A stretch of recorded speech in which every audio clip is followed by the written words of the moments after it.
Olá, meus irmãos, vamos lá para o nosso salmo da semana dessa quinta-feira, o Salmo 77. Nós continuamos com os salmos de Asaf e hoje um salmo bem interessante em que nós podemos nos identificar. Certamente você já passou por situações semelhantes a essa que Asaf vai descrever nesse salmo, como eu também já passei.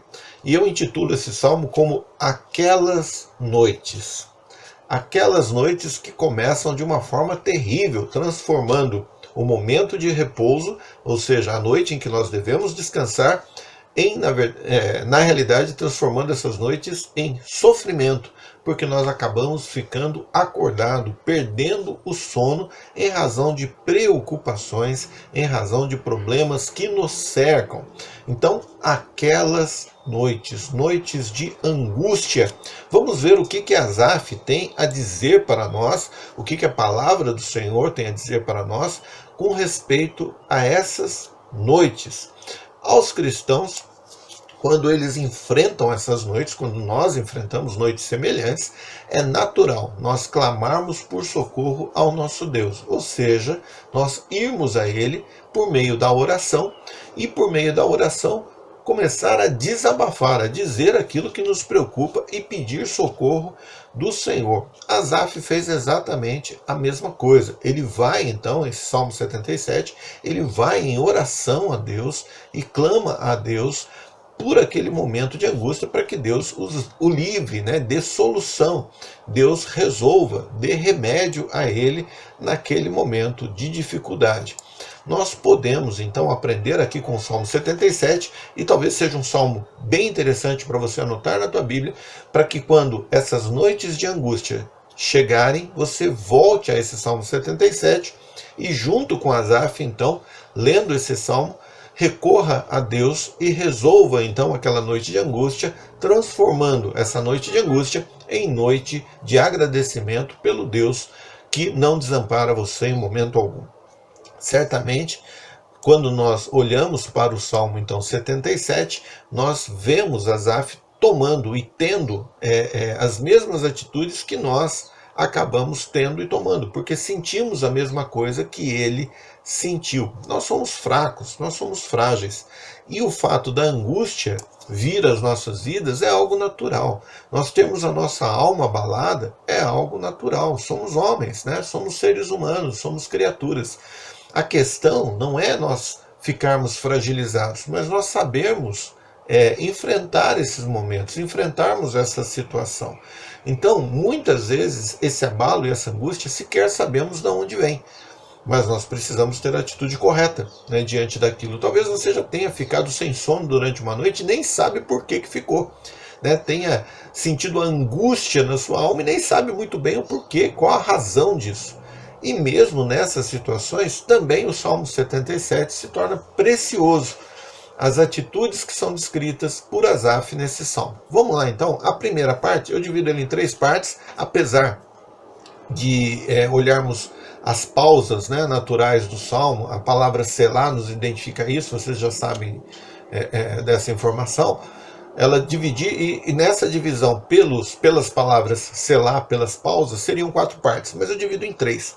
A primeira parte é a angústia, necessariamente sendo descrita, aquele momento, aquele sentimento sendo descrito por Asaf, como que ele estava passando naquele momento de angústia, o início da sua oração.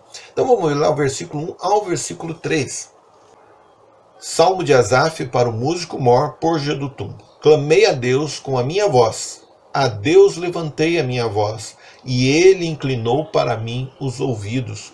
No dia da minha angústia busquei ao Senhor. A minha mão se estendeu de noite e não cessava. A minha alma recusava ser consolada. Lembrava-me de Deus e me perturbei. Queixava-me e o meu espírito desfalecia. E temos aí a primeira pausa, a palavra selá. Noite, a noite que era para ser de descanso, a noite que era para ser de refrigério, se torna em sofrimento. Nessas noites, naquelas noites, é isso que acontece.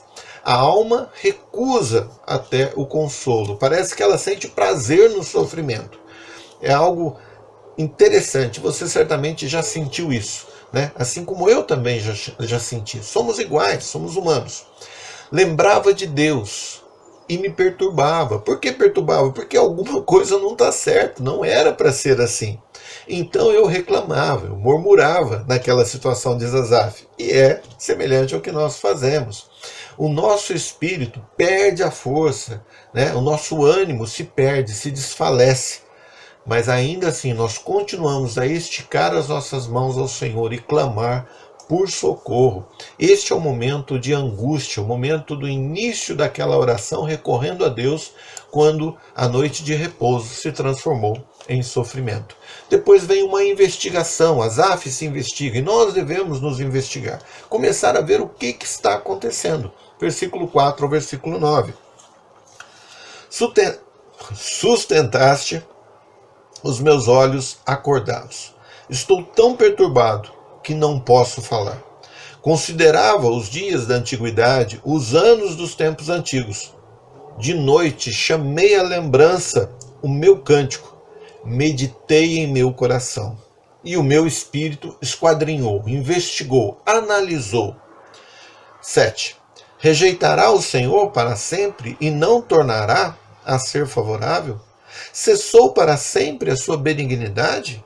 Acabou-se já a promessa de geração em geração? Esqueceu-se Deus de ter misericórdia? Ou encerrou ele as suas misericórdias na sua ira? E vem mais uma pausa. A investigação nesse momento faz com que, apesar de fracos, nós enxerguemos que quem tem nos mantido ali consciente naquele momento é Deus. É Deus que mantém os nossos olhos abertos, apesar da dificuldade. Nós ficamos tão abalados, mas tão abalados, que sequer às vezes conseguimos pronunciar uma palavra, dizer, falar, mas a nossa mente continua conversando com Deus. Nós começamos a levar em consideração o nosso passado, e quando olhamos para o nosso passado, vemos que Deus agiu em nosso favor. Mas quando olhamos para o futuro, parece que toda aquela bondade acabou. Toda aquela misericórdia se encerrou. E nós então precisamos trazer à nossa mente o cântico, aquele cântico que fala ao nosso coração. Aquelas palavras que tocam não apenas o raciocínio, mas o sentimento também. O sentimento que é dirigido a Deus com lógica, com razão, com entendimento. E aquele cântico, então, alçado ao Senhor, cantado a Deus em reflexão, faz com que nós entendamos que Deus mudará sim essas coisas. Não se encerrou a bondade de Deus, não se encerrou a misericórdia do Senhor.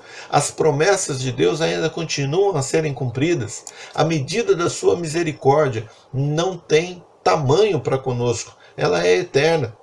E quando nós olhamos para isso, nós começamos então a compreender o que está acontecendo conosco. Vamos lá do versículo 10 ao versículo 20. E eu disse, veja a conclusão que ele chega, eu disse, isto é enfermidade minha. Ou seja, o que Asaf fala? Espera um pouquinho, o que está acontecendo aqui é doença minha. Isso é um problema que está acontecendo comigo, não é um problema que acontece com Deus. Não é a bondade de Deus que acabou, não é a misericórdia de Deus que acabou, não é que Deus não seja mais favorável a mim. Não, não.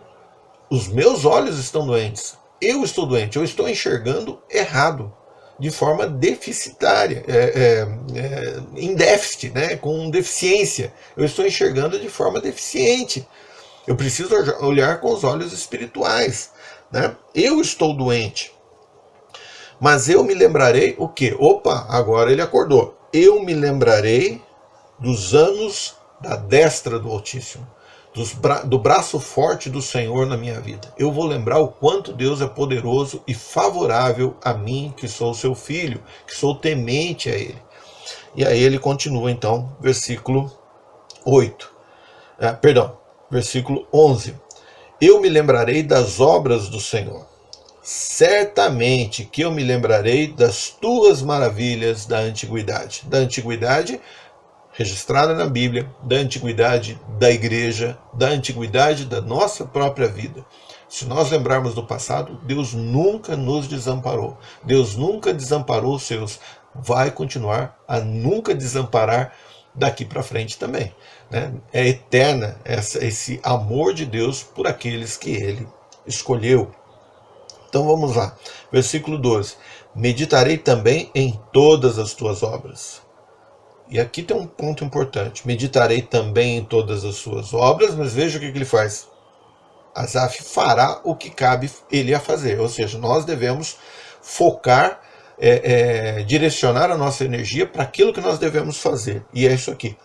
Falarei dos teus feitos. Ou seja, não vou simplesmente ficar olhando para a minha vida. Eu vou lembrar dos teus feitos para vencer essa doença minha. Eu vou lembrar dos teus feitos e vou falar do Senhor. É nisso que estará o meu foco. Versículo 13. O teu caminho, ó Deus, está no santuário. Para Asaf, no santuário. Para nós, em Cristo Jesus. Esse é o caminho que Deus nos deu. Devemos trilhar e olhar para esse caminho, e não para o caminho que o mundo coloca à nossa frente. Quando olhamos para o caminho que o mundo coloca à nossa frente, a ideia que vem à nossa mente é justamente essa: Deus me abandonou, Deus me largou. Quando nós trilhamos o caminho do Senhor Jesus, nós nunca esquecemos que Deus sempre ampara aqueles que lhe pertencem. Quando Asaf se voltava os seus olhos para o santuário, ele novamente tinha a cura da sua enfermidade. Vamos lá, versículo 14. Perdão, 13. O teu caminho, ó Deus, está no santuário. Quem é Deus tão grande como o nosso Deus? Veja que aumentou. Agora a confiança de Asaf é grande. Tu és o Deus que fazes maravilhas. Tu fizeste notória a tua força entre os povos. Com o teu braço remiste o teu povo, os filhos de Jacó e de José.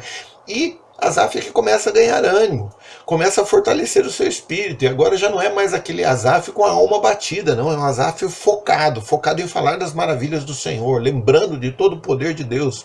Versículo 16, as águas te viram, ó Deus, as águas te viram e tremeram, os abismos também se abalaram, as nuvens lançaram água, os céus deram um som, as tuas flechas correram de uma para outra parte. A voz do teu trovão estava no céu, e os relâmpagos iluminaram o mundo. A terra se abalou e tremeu. Diante de quem? Diante do Senhor, Deus. Versículo 18. A voz do teu trovão estava nos céus, os relâmpagos iluminaram o mundo, a terra se abalou e tremeu. 19. O teu caminho é no mar, e as tuas veredas nas águas grandes, e os teus passos não são conhecidos. Ou seja, quando eu olho para a minha vida, olho os teus caminhos, Deus, eles são muito grandes, muito extensos para que eu tenha conhecimento.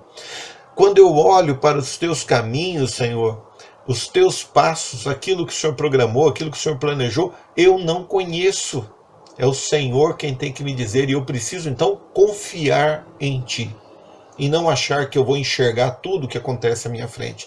Eu preciso viver cada dia em obediência ao Senhor, confiando que o Senhor é quem me conduz. E o versículo 20 encerra de uma forma maravilhosa. Guiaste o teu povo como um rebanho, pela mão de Moisés e de Arão. Está dizendo aqui sobre o deserto, né? Como Deus conduziu Israel. Mas Deus conduz a cada um de nós da mesma forma. Apesar das dificuldades e dos momentos em que nós nos angustiamos, nós nunca devemos esquecer que Deus não larga a nossa mão. Deus não larga a tua mão nos momentos de aflição. E quando você recorre a Ele em oração, lembra dos feitos do Senhor, lembra daquele cântico que mexe com a tua alma, e você se entrega, se derrama diante de Deus, estica seus braços, clamando por socorro, Deus está ali segurando as tuas mãos. O Senhor Jesus garante o caminho seguro para que você continue a caminhar.